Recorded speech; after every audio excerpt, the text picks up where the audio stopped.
Mood's Farm Market has been serving up fresh apple cider since Mr. Mood himself bought a cider press back in the 60s. The farm started with my great-grandparents, and then my grandparents put the market here. Years later, the market in Mullica Hill presses out fresh cider all autumn long. And of course, the apples are hand-picked right from their 180-acre farm. We put the bins up on the bench, and then there's a door at the bottom that we open up and pull the apples out.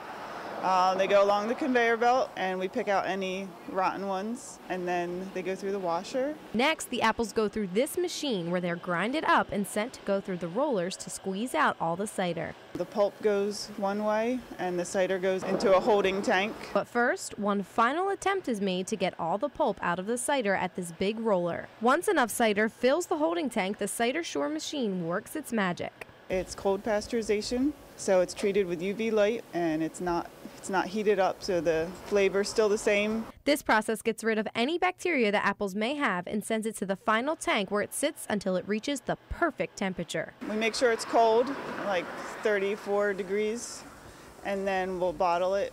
We use gallons and half gallons, and we sell some here, and we also sell it to other markets. And in just one day alone, more than 800 gallons of fresh cider is poured and ready to drink. You may be thinking, what's the difference between this cider and the one you see at the supermarket? It doesn't have anything added to it. It's just apples.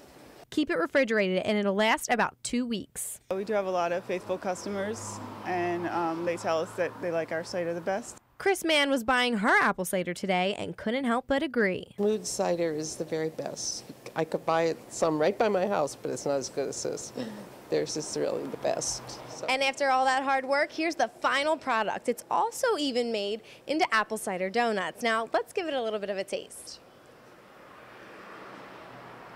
And boy, is that delicious. I'm Kimberly Kerr for SNJ Today.